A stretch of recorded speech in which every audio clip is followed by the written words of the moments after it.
was there. We spoke of was and when, although I wasn't there.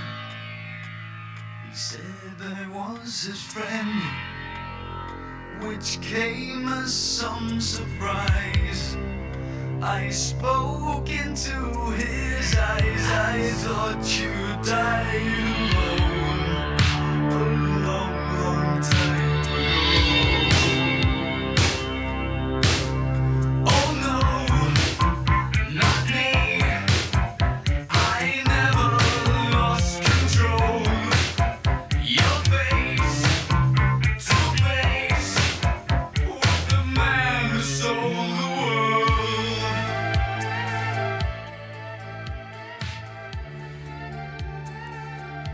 Chapter 5. 2 empty plots of land in the unfortunately named Badlands section of North Philadelphia sat adjacent to one another, awaiting 2 opposing futures. The Inquirer headlines for this neighborhood often reinforce stereotypes and rarely shed a positive light. Unsolved murders and the open-air drug market sold papers to those whose out of sight, out of mind, make a donation mantra kept the status quo and the not-so-invisible barriers alive. Blighted buildings decayed where manufacturers once built shiny parts for the war machine and processed delicious tasty cakes. Peanut butter and chocolate on the taste buds eased the anxiety of the working class. It was a simple life, but it was worth living. Now, with jobs gone and resources scarce, the people there were faceless statistics to developers. They were written off by all who had the power to make real change. The smokestacks of industrialization were soon replaced by the rooftop decks and vaulted ceilings of gentrification. Nodding zombies with their lives ravaged by the opioid epidemic dominated the blocks that were otherwise abandoned. A supermarket grand opening was heralded as a resurgence for a community still chasing the American dream, while understanding the odds stacked against it. Real estate prices were low, and the chairman had a vision. His father would have advised against the cheap land grabs. Sam remembered Esquire while he sat in a chauffeured Cadillac sedan, staring at the preparation for the center's groundbreaking. He imagined the children playing there and laughing on their way into the building after their school days. Some time had passed since he visited any of the organization's centers, and he found himself disengaged more than ever before. He turned to the driver's side window and grimaced at the eye-level, triangular billboard touting Price Real Estate. He remembered Esquire's opposition to what could have been his firm's most lucrative endeavor. "We don't know one another. That's why atrocities occur," Esquire said to a small group of men assembled by his son. "Gentlemen, it is no secret we want this property. But this plan to build a 30-story glass tower next to the city's busiest homeless shelter is more than tone deaf. It's appalling." "Why? This is the way it operates," a slick young lawyer blurted. "Excuse me?" "We give them a little donation every year, they leave us alone. That's how it works." "How what works?" Esquire pressed. "The system." "I built this system." "Sir, I didn't mean to." "Get the fuck out," he said at once. The young lawyer rose above the silence of the conference table. Esquire escorted him out with his eyes until he fixated on the chief developer. "Unless you have a different project to propose, or you've actually surveyed the people in the system you so fully understand, I suggest you go back to the drawing board and do some more research." Esquire, still spry at the time, continued to berate their plans to reshape a neighborhood without connection. "I'm not always the best man, but I am a just man. There is a way to do this. It will take time." Sam took copious notes. He loved Esquire's ability to make these men squirm. They left without handshakes. Chairman had seen this behavior from his father time and again. With age, he dug in on his own beliefs and began to question the old man's seeming aversion to capital gain and public adherence to personal ethics. Chairman cared only for revenue streams. He despised the idolized media darling persona of his father and lived in his shadow, knowingly portrayed as the silver spoon-fed son. No regatta trophy or marathon completion or Ivy League degree, Wharton to be exact, would erase the stigma of not knowing struggle at a young age. I believe that my father should be making more aggressive developments in and around North Philadelphia. It could be a hot area in the next decade, Chairman told the local reporters, clamoring for his words in the months ahead of his father's death. He was not the city's golden boy, but he often wrote checks to the professional athletes who filled said role. Trouble was never far from the son of the unofficial mayor with access to limitless resources. Newspapers printed his name alongside some of the worst slumlords in the city and connected him to the backroom deals that bypassed neighborhood zoning meetings and lacked any regard for the people living there. Inferences about his entitlement and subtle racism were overshadowed by his writing large checks to social service agencies and appearing at banquets to speak about the future of the city. We've heard this talk about becoming a world-class city, modeling ourselves after New York and attracting tourists. I heard this from my father long before I could fathom what those words meant. So I ask you, when can we start moving on this? Cut the red tape and let the people know that we have their best interests at heart. Philadelphia, the way I envision it, will be a city for everyone. Raucous applause from financiers. Many who heard this speech several times before had Chairman exuding confidence. Everyone remained code for white.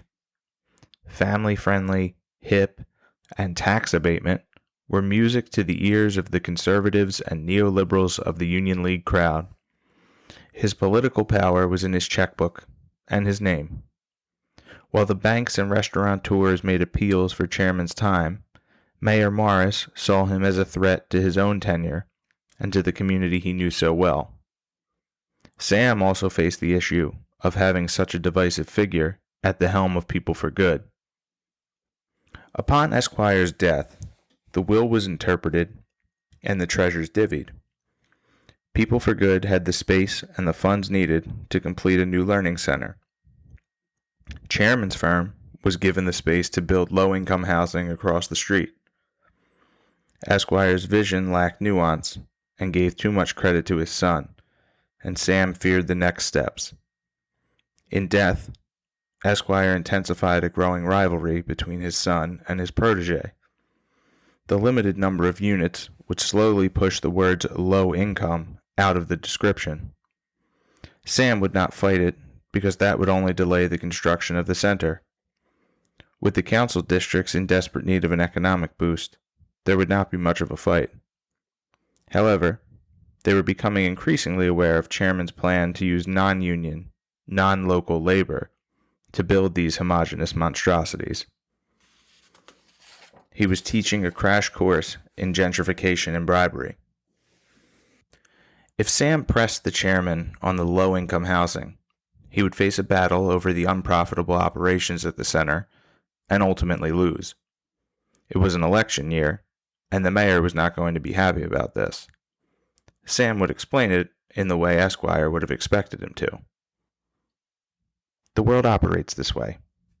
It is quite boring compared to the survival of the past.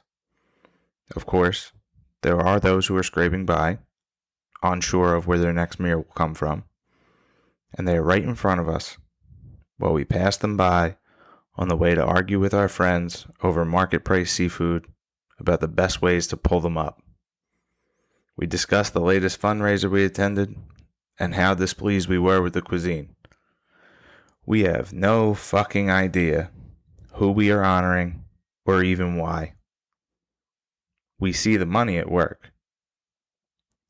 A one-term mayor was rare in Philadelphia. The interconnected, interpersonal world of the small-town big city did not have time for major change every 4 years. Most of the liberal, lackadaisical donor base would concede the fight. Sam made numerous concessions over the years that destroyed his soul and elevated his status in the business section. This supposedly righteous path was plagued by deceit. He found himself in front of the chairman for an impromptu meeting. "Build your fucking condos, write us a check," Sam ordered. Creating poverty porn for a living was unsavory and mentally taxing. Sam was guilt-ridden and longed for the days of bundling up in a cramped office of a drafty rec center. He wanted the sound of a basketball to interrupt his phone calls and the smiling faces of children escaping their lives for a few hours to help him gauge his success. Today, he heard only heat whistling from the radiators in Chairman's den. Chairman was still in shock that his father's protege was bold enough to burst in unannounced. He and Sam locked eyes. Chairman saw the clammy sheen on Sam's growing forehead.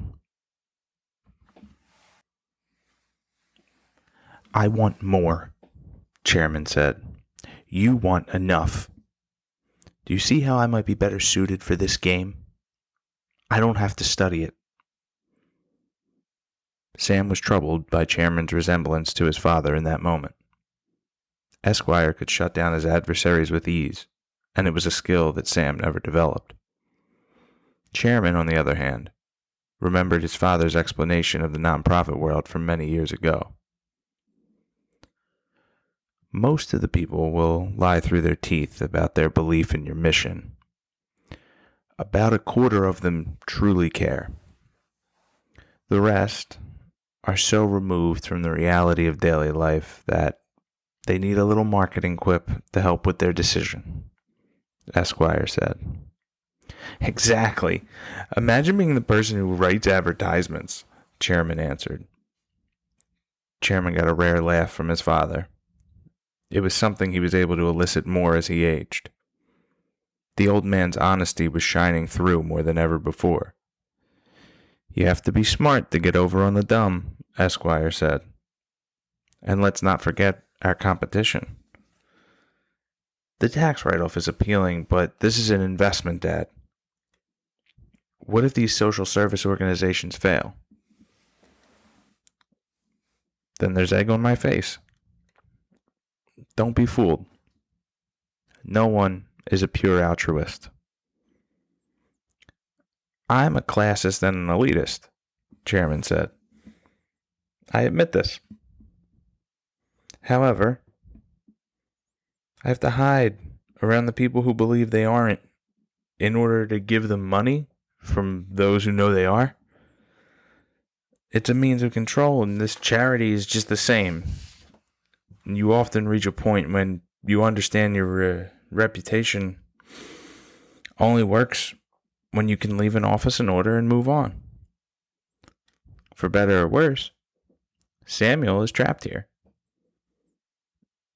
It remains in our favor to keep him around." "Correct. Samuel will never be an equal. He does not have the personality. He's a good man, but his pedigree won't allow for it. He cares too much about the court of public opinion. He drives himself insane when he isn't considered. No matter your background, you must be loud before you're afforded the chance to be quiet. He skipped a level. For you, well, it's your birthright. I can't teach you anything you won't already see in front of you. When you want to make a run for Senate, I'll make a few calls. You want to actually win? I'll make a few more. Access, my son, is what breeds wealth. Samuel can sustain, but he cannot attain this feeling. If you do it right, I suggest you try it." Do you respect him? Sometimes. Sometimes I respect him being a mediator and not rocking the boat. But there are those other times I wish he would be more vicious. I wish he could be in the moment instead of a cold prick. We've come far, but imagine how effective he could be for the cause. To me, he's a phony. That's the nicest way I can put it. And you would be right, too. Esquire's words about his closest confidant stuck with the chairman. His resentment grew when Esquire bequeathed a relatively substantial amount of money to Sam with the Faustian contingency that he run people for good in perpetuity. He would receive some of it regardless, and Chairman knew he was clinging to his position to elevate his personal status through charity. Philanthropy would always be a way to connect the powerful. Chairman saw him as a climber who nested and kept a milquetoast demeanor for fear of giving any reason to be ousted. Chairman opened his checkbook in front of the man he forever saw as a leech. Add an extra 0 to that, Sam ordered. See, I want more as well. Chairman smiled, gritted his teeth, and did what he was told. This was a down payment for control. The People for Good fundraising team was surrounded by familiar faces and ready to play a strange defensive game against opponents who claimed to share their vision. Pomp and circumstance had become laborious. Their book reports received nothing in return except nodding heads and a standard B to B+ rating. Carol hated the subtle stares, but she refused to tame herself. These folks provided little to no help, and these meetings could have been held annually. Carol once caught Jeff practicing hellos in his office prior to a meeting. He was quieter than he had been in the first quarter. He was identifying problems, but short on solutions, and the board knew it. Thank you all for joining us this morning, Sam began. I would like to discuss our most recent acquisition and how we plan to conduct outreach to the community. This will surely be running parallel to our overall efforts, Chairman said. Ideally, we would like to get community input before moving forward, Sam explained. The zoning board cleared us. Have the conversation or deal with the protests. Sam, the zoning board cleared us. I wrote the check already. Sam could not object further. Protests are happening regardless, Chairman continued. We'll use union labor. Will you hire from the neighborhood? If they're union, sure. Is there more we need to discuss here? Have a meeting and tell me how it goes. I'm sure I'll be writing another check. That seems to magically solve these unsolvable problems. Sam looked around at the laughing faces of Philadelphia's power crowd who had taken control of his board and reinforced Chairman's behavior. 6 months, Sam thought. 6 months until retirement. Sam stopped listening to the chairman and anticipated a community meeting without dialogue or progress. More folks were interested in the plans of the condo development than the organization's center. Can you tell us more about how these poors live? A voice beckoned from the back of the room. On cue, Carol told the story of a mother who was being abused by the father of her children. She sought refuge in a shelter, Carol said. But who could care for her children while she was at work? She came to us because she knew our quality. She understood that People for Good had her best interests in mind. We have seen this situation all too often throughout our city. These folks have been left behind by schools and employers who have sought a profit at the expense of human decency and societal improvements. The board member was ecstatic. Wide grins grew across multiple faces as they applauded politely. Carol could not stop smiling. She fabricated the entire story so eloquently. I would leave out the part about being left behind. That would cost us some funding. Otherwise, bravo, another voice called out. Jeff scanned through his report without looking up. Putting dollars over integrity never bothered him in the past. No questions came from the board, only sighs of disappointment. He trembled as his eyes darted to these mysterious titans of industry. Who are these people? He thought. Why do they need control? It fed their egos because they controlled the resources. This was the game, and Jeff convinced himself that he was lucky. He would be given the chance to turn it around. His numbers were low, and he needed a boost from Carol's post-meeting orientation session with a few new hires in the Lloyd room. This is about stalking your prey, she began. A database is only as good as the people using it. Picture a crocodile and a pelican. Who do you want to be in this scenario? She flashed a smile to the anticipated laughter. Perfect. These people tend to linger around with a gullet full of fish, and you know it. Plenty for all, too many to count even. But they're only giving you 2. I'm glad we have it, but you people need to be crocodiles. The people who support this organization tend to linger around. They don't notice you until it's too late, because they're just above the surface, expecting to give a few gifts a year. But you pull at the heartstrings whenever there's a chance.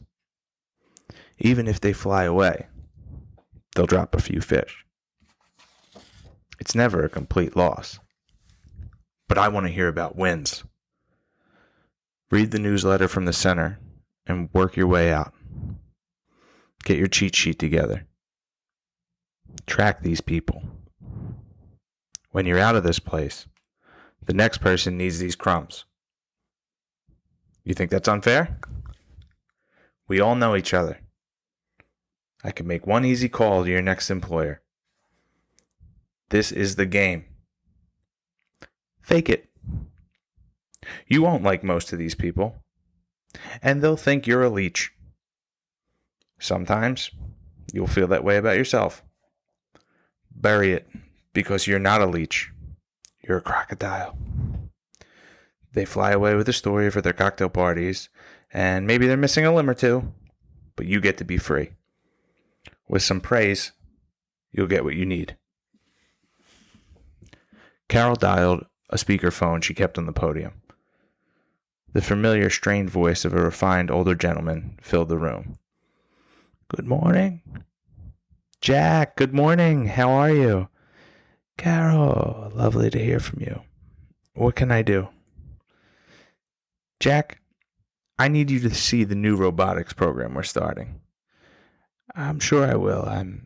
I'm heading out shortly. Will 5,000 help? Of course. Great, I'll send it over and we can talk more. Thank you. Glad to help.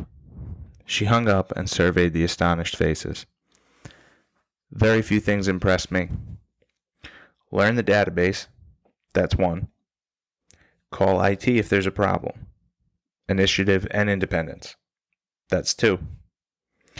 Learn about these people and bring me their heads. That completes the trifecta. More applause came from those too young to know how toxic this behavior would soon become as it overtook their psyches, relationships, and perspectives. Jeff was already there. He applauded with a grin, remembering the control he exerted over her at one time. Carol noticed him waiting for her in the back of the room as the new employee shuffled past. He was intense and frazzled, with the faraway glaze of reminiscing in his eyes. Thanks, Mr. Carlo, a young man said. Really appreciate the advice, another chimed. She politely dismissed them with a smile and a nod. Their juvenile lust was painted on their expressions. She no longer had time for disrespect from these Ivy League graduates with no world experience. Jeff grew jealous of the compliments, while his thoughts traveled to the past. He studied the raised eyebrows and nefarious looks of desire shot between these boys. When they caught him looking, they puffed out their chests and gave him a once-over, pretending to contain their laughter. If he were their age, he would have confronted them. His physicality was more aesthetically pleasing than useful at this juncture.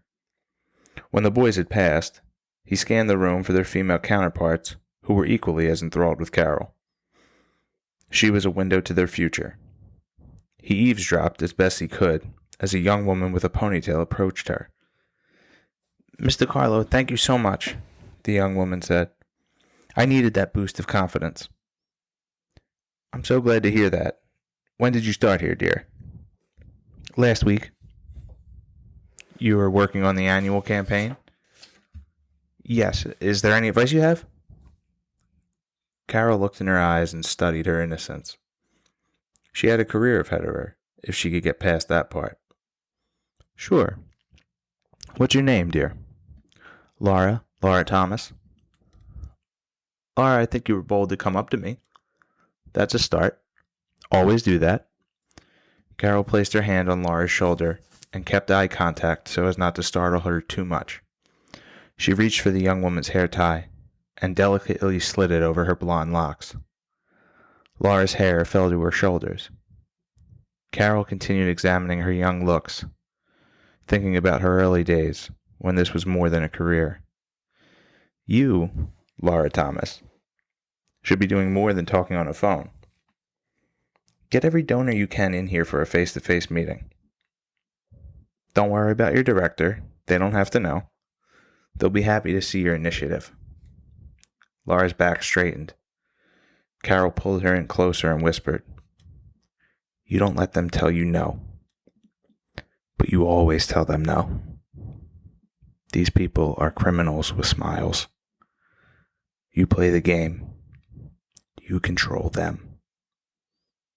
They did not break eye contact. Carol stared at her until a smile came across Laura's face. Carol smiled back. "You're going to do all right, kid."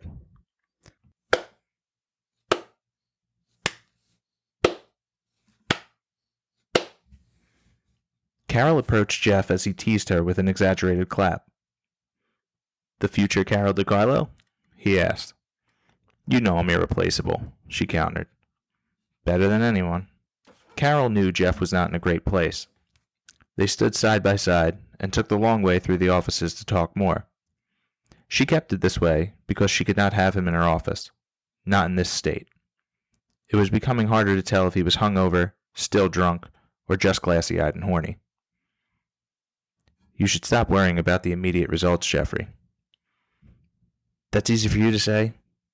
I can't lie to these people like I used to." "Feeling guilty all of a sudden?" "I can't explain it.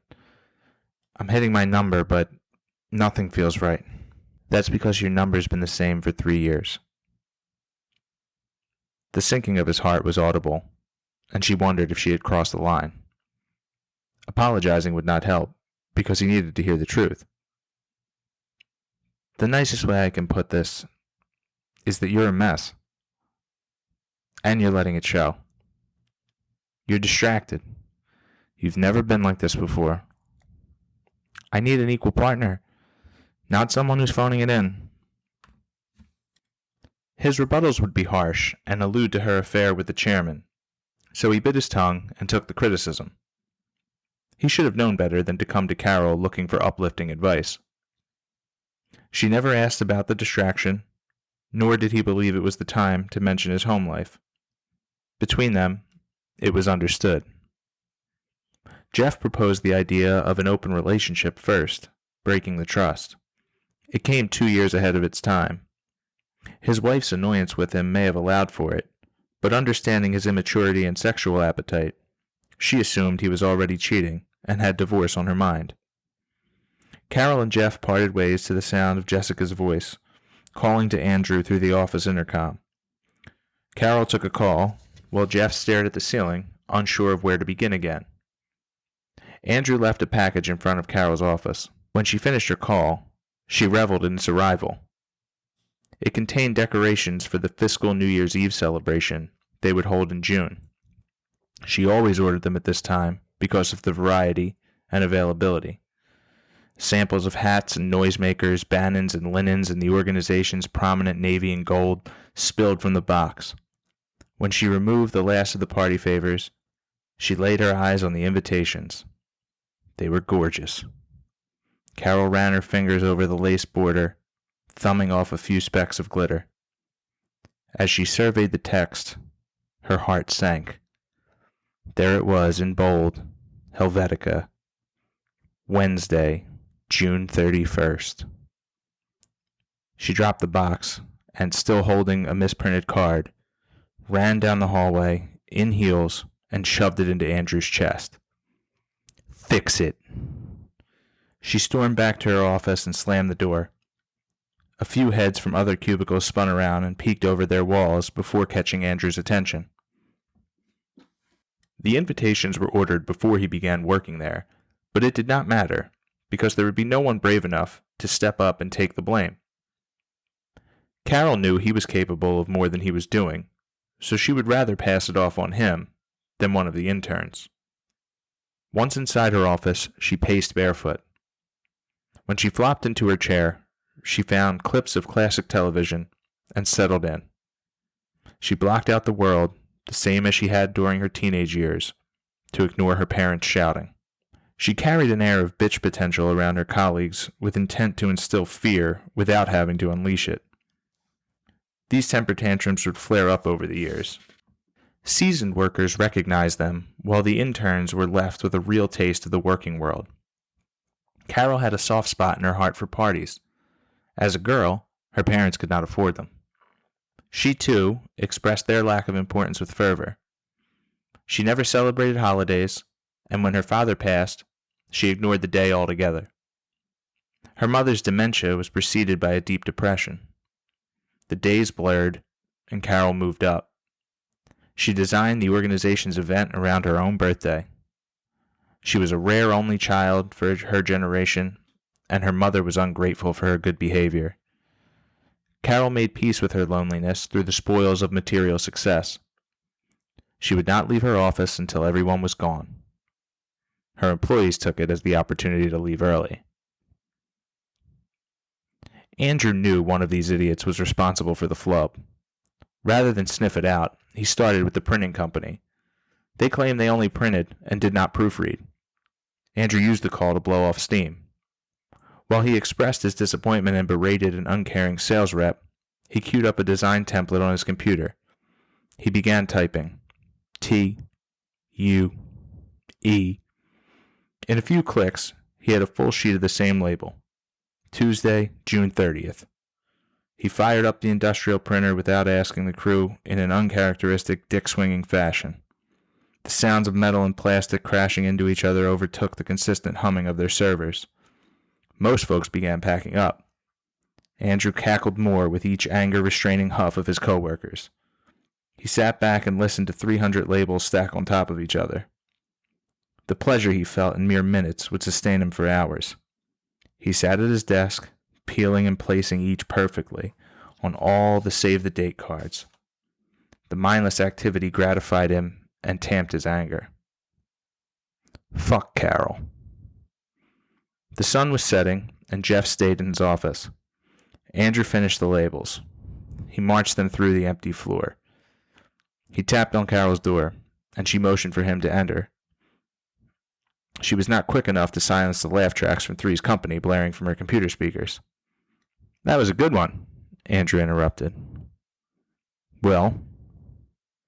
He presented her with the box. What the fuck is this? I fixed it. Are you retarded? Nope. So do you want to start this again and tell me who I should call and how we can take care of this? You're a real bitch. Carol scribbled a note on a scrap of paper and went back to her shows.